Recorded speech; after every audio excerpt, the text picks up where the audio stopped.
Some of you may have seen the movie with Robert De Niro called The Intern, a guy that had been retired. He was a retired executive from a phone book company, and he goes to work as a part of a senior citizen program with the company that Jules Osteen is the CEO, which is actually Anne Hathaway in the movie. And it's called About the Fit, and it's kind of a clothing industry that they're involved in now.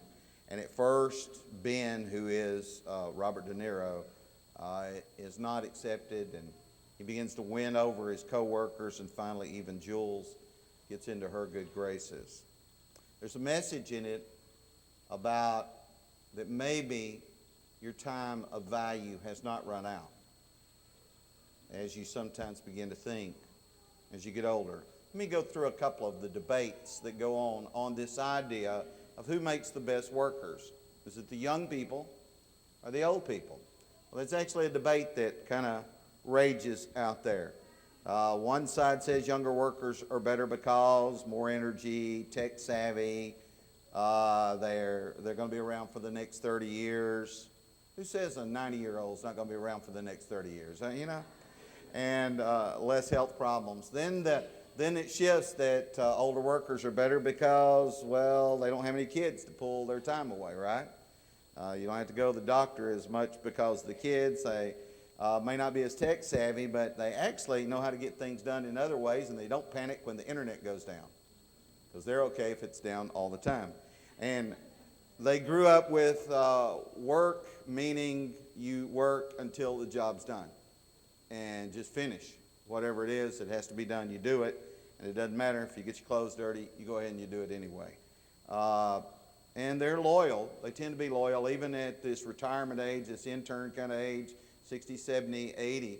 They're loyal as long as they live virtually for 7 to 10 years, which is almost, believe it or not, twice the age of loyalty of the new millennials coming in, which run about 3 to 5 years on the average.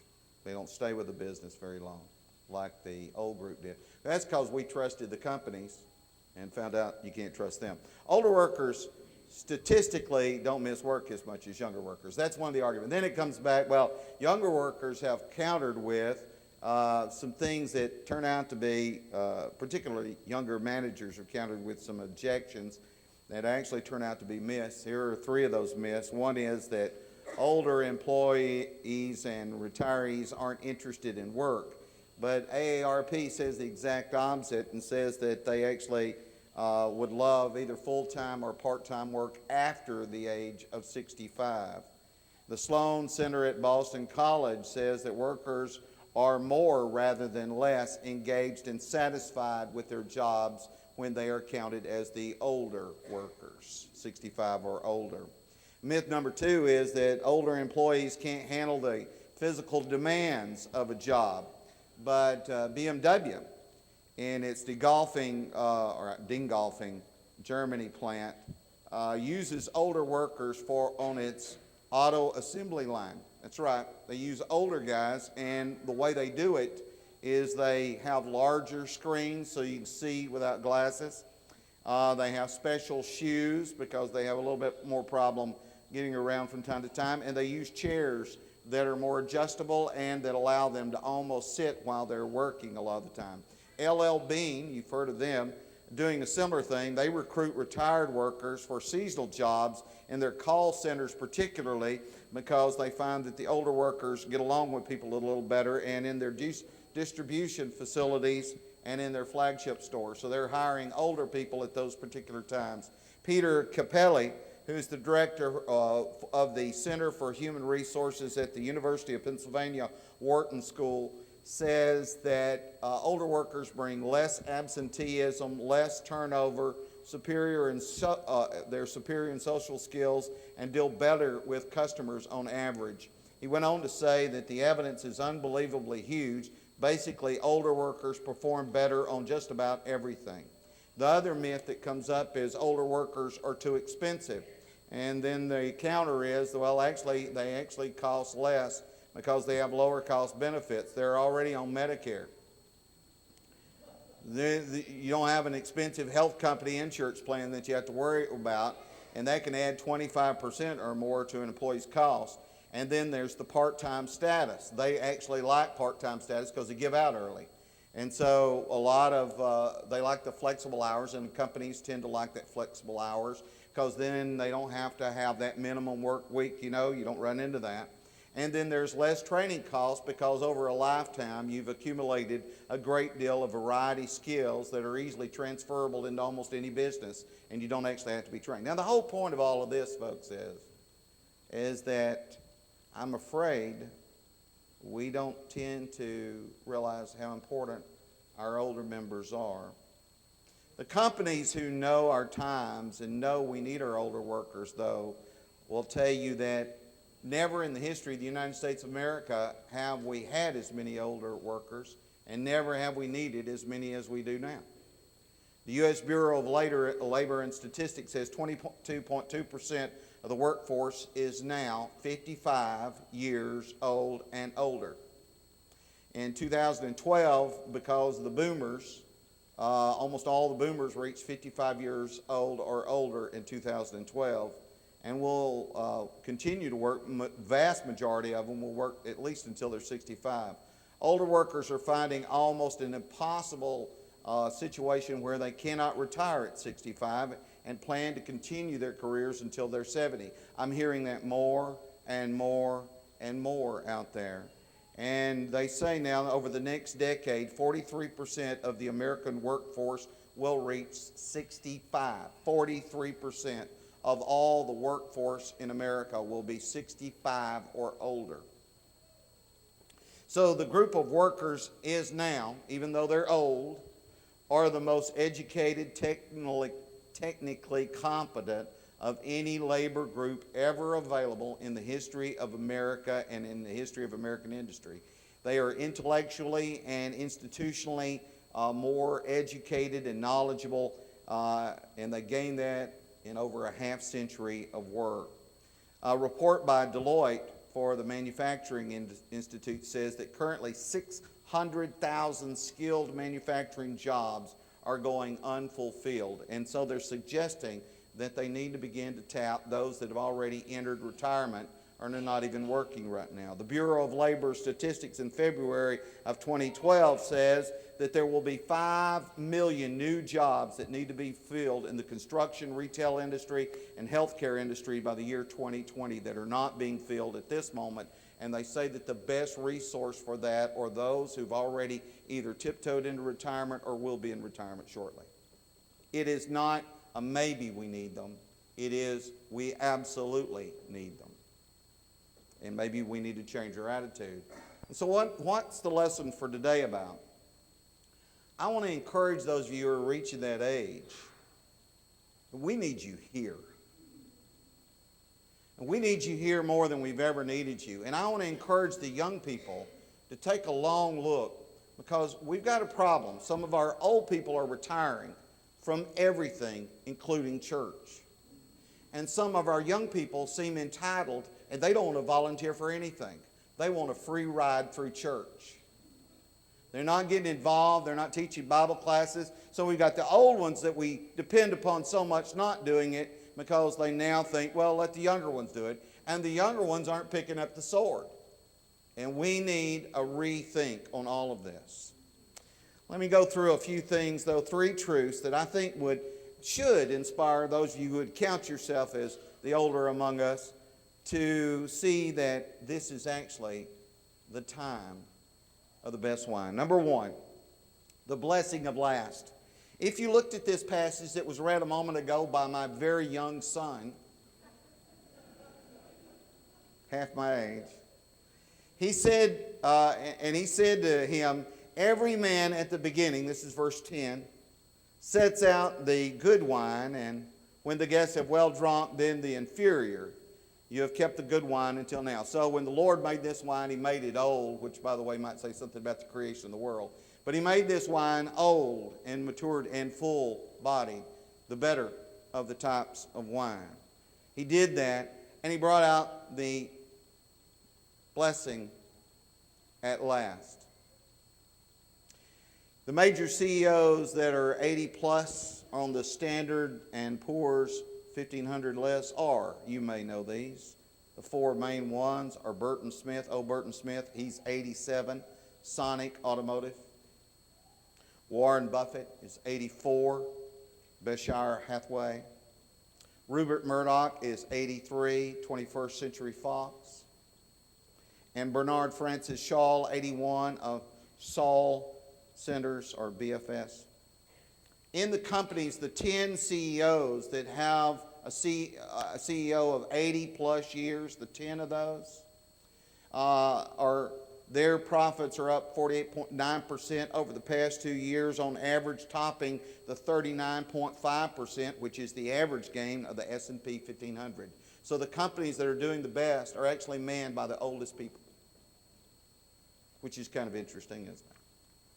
So maybe it isn't the time of the worst wine, but it's the time of the best wine. Think about it just a second and make aging the time of the best wine. So if you're young, set your goal to keep going. And if you're old, understand we need the blessing of this last of you.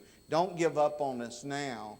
We need this best time in your life for this church. Amen?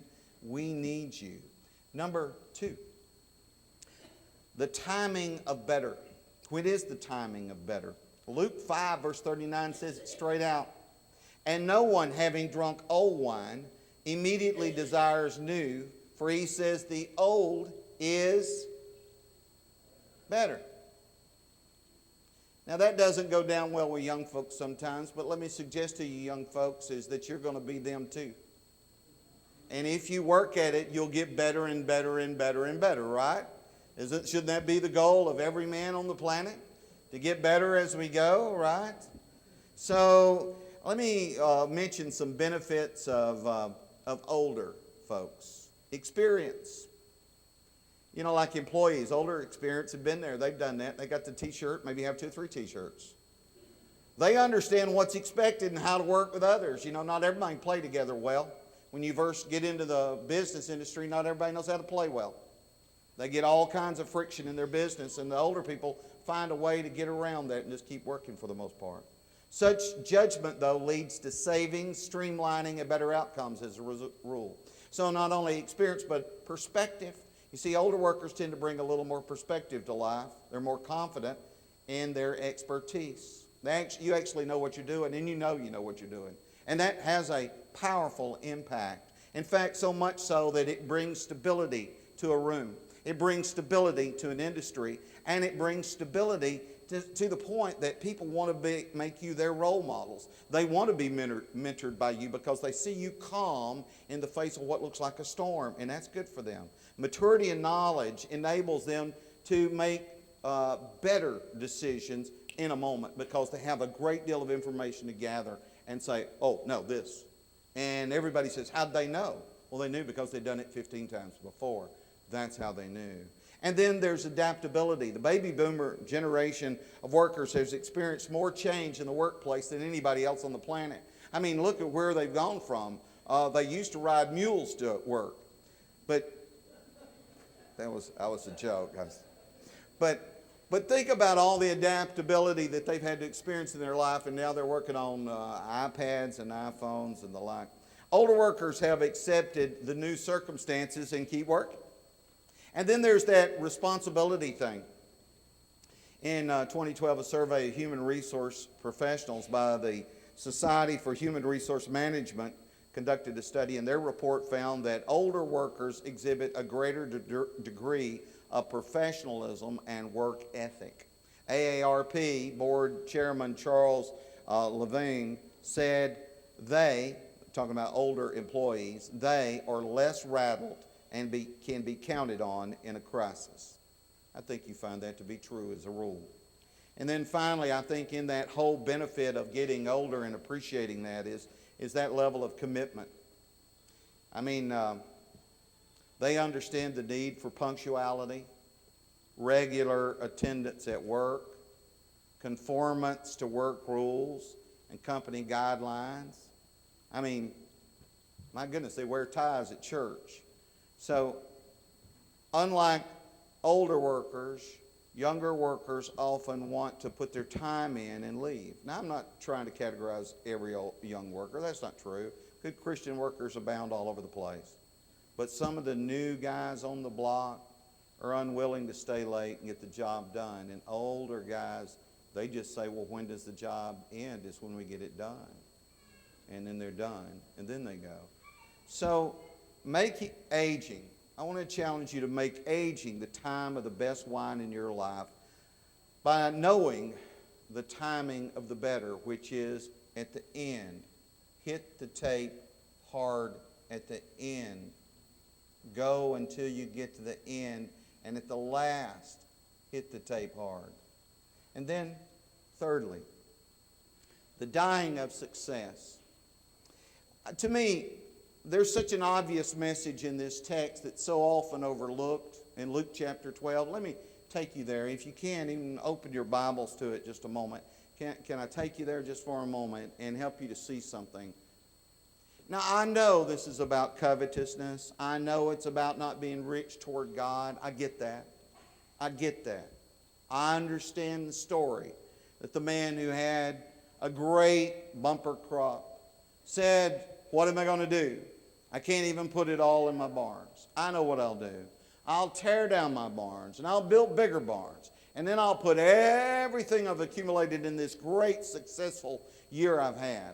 And then I'll sit back, I'll quit everything, and I'll say, take your ease. Eat, drink, be merry. It'll be wonderful. You've got all this time to relax. And the Lord comes in a dream and says, you fool.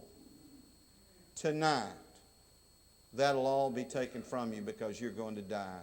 And then who will have all this stuff that you've accumulated? Now, I know it's about being covetous and all of that, but you know what it's also about? It's about quitting. The man was right at the pinnacle of his success. He finally learned how to do this farming thing and do it well, and he quit. You get right where you actually know what you're doing and you quit. What's the logic of that one? And so retirement, by the way, can kill you. After Dan retired, his wife asked, well, honey, what are you going to do today? Nothing. Well, that's what you did yesterday. Yes, honey, but I wasn't finished. So I'm not advocating that. I mean, I understand the idea that you have less energy. You got to peel back a little bit. It makes perfect sense. You may not be in as good a health as you were in 30 years ago, but the idea of totally quitting will kill you. Let me give you some statistics. The Institute of Economic Affairs, the IEA, had a study, and they found that retiring has a negative effect on one's mental and physical health. Oh yes, the joy of retirement creates a short-term actual health improvement. When you retire for a little while, you actually start feeling better. That is very short. In fact, in the long run, there are drastic declines in health shortly after that bump up. In fact, Edward Doutnall says, he's the chairman of Age Endeavor Fellowship. He says there should be no normal retirement age in the future. We should do away with the whole concept entirely, that it's a bad idea. Age Endeavor Fellowship goes on to say that working longer will not only be an economic necessity, it will also help people live healthier lives. Joseph, I don't know if I can pronounce his name, it's German, it's Wimmenmuller or something. An economist at the University of Zurich looked at two groups of blue-collar workers in Austria, and this is what they found. 3.5 years, one group retired 3.5 years earlier than the other group. And the result was more deaths. For every extra year of early retirement, one loses, on average, 2 months of life expectancy. So you plan to retire and have it all. You may retire and have it all in heaven. Mo Wang, a psychologist at the University of Florida, good school by the way, said, working actually gives you a way to structure life, and that's very important. It's interesting that you see people travel right after they retire, but then after 1 or 2 years, often people just sit at home watching TV. Yep. So make aging the time of the best wine by knowing the dying of success. When you just quit, you've just killed all that knowledge of your success, and you may have killed yourself. So here are the lessons today, simply put. The blessing of the last, the timing of the better, and the dying of success. I'm trying to tap into that same idea that everything is seen better in hindsight, even how to work and do great things. Can I give you a list here? Have you noticed that some of the best things that have ever been done by humanity were done later in life? Oh, I'm not talking about Noah, who was 600. And I'm not talking about Moses, that was 80 when they started the Exodus. I'm talking about just in normal life. Mahatma Gandhi, 61, before he led the Salt March to Dundee. Or how about Laura Ingalls Wilder, the best-selling author of the series Little House in the Big Woods? Do you know her? You might recognize the NBC's adaptation to a little TV series that lasted a little while called Little House on the Prairie, based upon her books. Wilder didn't publish her first book until she was 64.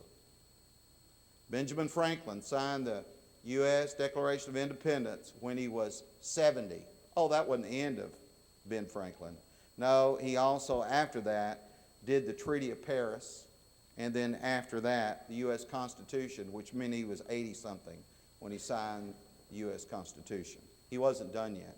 Nelson Mandela, the revolutionary in South Africa, who didn't see the fruits of his labor because he was in prison a good portion of his life, when F.W. de Klerk freed him in 1989, 1990. And in 1994, when we were in South Africa, we saw him at the age of 76 become elected to the president of South Africa. Probably the best president they ever had, maybe ever will have at the rate they're going right now. And by the way, he got married to his third wife when he was 80, so he wasn't done yet. I just thought that was interesting. I'm not advocating that one.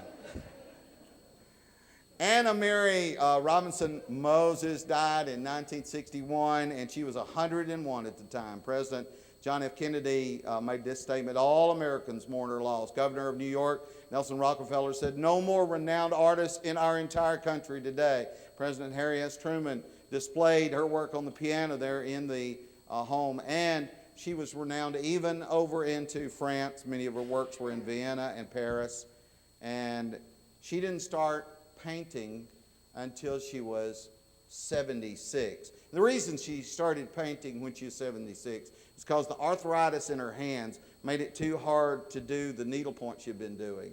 So she started painting at 76 and continued until she was 101 and turned out thousands of early pioneer paintings that give us a lot of insight into what life was like back then. So why not say all that? Old guys, we need you. We need you teaching our little kids. They need to see you. They need to see you live this Christian life. We need you. You're invaluable to us. Amen? We need you. Don't retire on us. Please don't stop. If you can keep, I understand, maybe you can't get down anymore, but as long as you can go, please, we need you. And can I speak a minute to the millennials and younger guys? I'm not trying to dish you today. That's not the point. I'm trying to challenge you to pick up the torch. We need you. You can't wait until you're 40 to decide, oh, well, maybe I should help teach a class. We do lots of great works here. This is a church. We help the needy. We feed. We put people in the homes. We do all kinds of things. But there is nothing we do as a church that's more important than teaching our own kids. We need you to step in. Don't wait around to be asked. Volunteer. And don't wait around until you think you have the skills. If you wait until you have the skills, you'll never have the skills. You have to jump in to develop skills. Amen? We all can develop skills. I could have been a great NBA basketball player had I developed the skills. I hear those laughs you just don't believe. Listen to me, my people. That might be a bit of a stretch, but the truth is that we need every age here. And if you've entered into a period of your life where you think it's too late, don't think that way. A few years ago, we baptized an 80-year-old gentleman that sat about where Trent sits. He's gone on to be with the good Lord. If you're here today and you haven't obeyed the gospel, it's never too late. Won't you come if you need to while we stand and while we sing?